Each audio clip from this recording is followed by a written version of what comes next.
Hi guys, and welcome to this video on Central Processing Unit or CPU of a PLC. So let's begin. The CPU is the brain of the PLC, which is responsible for three critical tasks.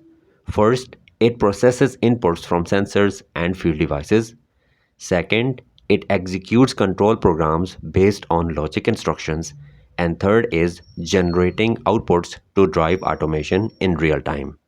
Now let's understand different functions of the CPU in a PLC.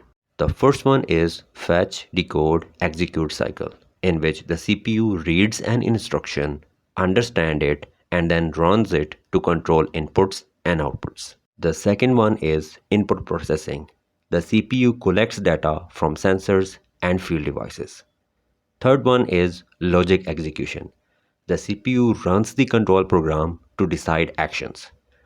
Fourth one is output control. The CPU activates motors, actuators, and relays. Fifth function is communication. The CPU connects with other PLCs, SCADA, and HMIs. Sixth function is diagnostics and fault handling. The CPU monitors status and detects issues. And the last one is memory management. The CPU stores programs, settings, and real-time data. The CPU repeats this process thousands of times per second to keep machine working efficiently.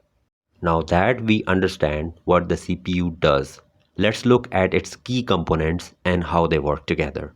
The first one is control unit. The control unit manages execution and ensures each instruction runs in the correct order. The second key component is arithmetic logic unit or ALU. It performs all mathematical calculations, for example, addition, subtraction, multiplication, and division, etc. And also it performs logical operations, for example, and, or, not. The third key component is RAM, which is divided into three further sections. RAM temporarily stores data and processing information. ROM holds the system firmware and core functions. EEPROM basically stores the user program permanently even after the power loss. The next key component is register. These are small, high-speed memory locations that hold temporary data for fast access.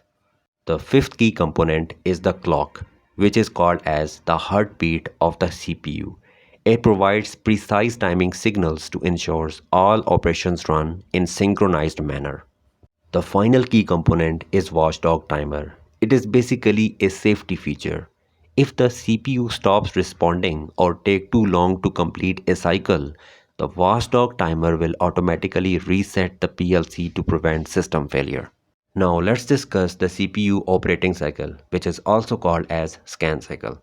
The CPU follows a scan cycle, which basically a continuous process that keeps automation running smoothly. There are four steps in a scan cycle. The first step is input scan, in which the CPU reads signal from sensors and switches and stores them in memory. The second step in the scan cycle is program execution, in which the CPU processes the control logic to determine which output should be activated. The third step of the scan cycle is output scan. The CPU sends signal to motors, actuators, or alarms based on program decisions. And the final step of the scan cycle is housekeeping, in which the CPU updates diagnostics, memory, and communication settings to ensure smooth operation. This scan cycle repeats thousands of times per second, ensuring real-time control of industrial systems. Now let's discuss the types of PLC CPUs. Basically, PLC CPUs come in two types, fixed and modular. The choice depends on your automation needs. Let's discuss the fixed PLC first, which is a compact all-in-one unit where the CPU, memory, and input-output modules are built together. They are cost-effective and easy to install, and also they are best for small-scale automation. Then there come modular PLCs, which basically is a customizable system where CPU, input-output modules, and power supplies are separate components. They are expandable and flexible, and they are best for large-scale industrial automation. We will discuss the fixed and modular PLCs in our later lectures on PLC.